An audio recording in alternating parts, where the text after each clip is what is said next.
debate. The Honourable Member for Saint-Léonard, Saint-Michel. Thank you, Mr. Speaker. I just want to confirm that I have 5 minutes, correct?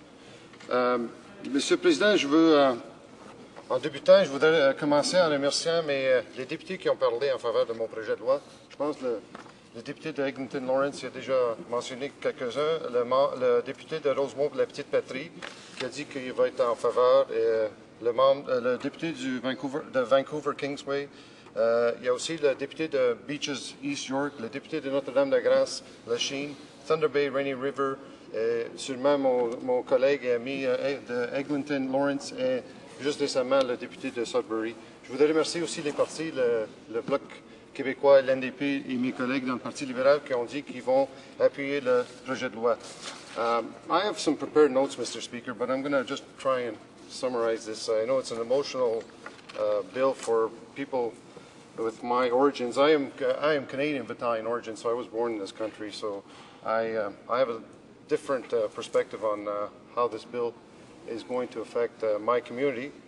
But one of the points I just want to make clear is that there's no, there hasn't been any contradiction of whether the internment ever occurred. So at least that's clear in everybody's mind. And maybe, you know, we don't have the actual numbers because the record keeping of how many times we're actually interned were never actually properly controlled. We're not really sure how many were interned. We know pretty well how many were interned in Petawawa, but there were 3 other prison camps and we're not sure the actual number. There was some various studies done by different organizations and the actual number never came to light. There were a lot of people arrested when the internment started. They were just imprisoned in different jail cells around the country, mainly in the area of, I think it was Hamilton, but mainly in the area of Montreal. Again, Mr. Speaker, so this is where, you know, this is a regrettable chapter in Canadian history, and it's basically the bill is to provide for an official apology in the House of Commons for the injustices visited upon the persons of Italian origin and the Italian community in Canada during World War II. And I would be remiss if I did not point out that there is a precedence for the Government of Canada to offer apologies in the House of Commons for past injustices that occurred under previous governments. The immediate examples that spring to mind are the apologies offered to Chinese Canadians for the head tax, First Nation Canadians for the treatment of their people in residential schools, and in a strikingly similar example, the apology offered to Japanese Canadians for the internment of persons of Japanese origin during World War II.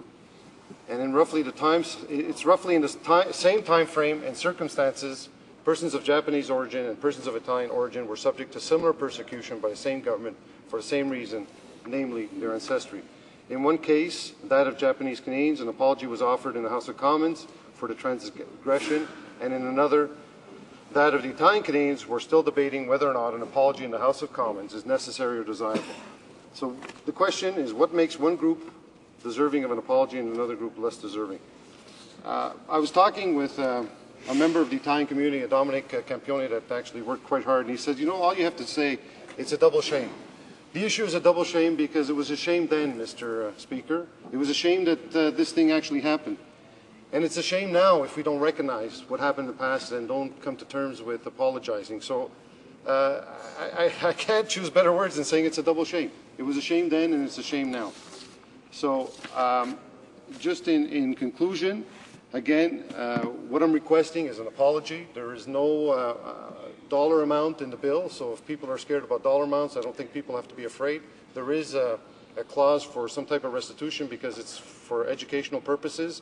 That is up to the Italian community. There are representatives. There is already a precedent that's been set where we had an agreement that was signed by the four major organizations, the National Congress of Italian Canadians, the National Federation of Canadian Italian Business and Professional Association, with the other Order of Sons of Italy of Canada, and there's La Fondation Communautaire Canadien-Italienne du Québec.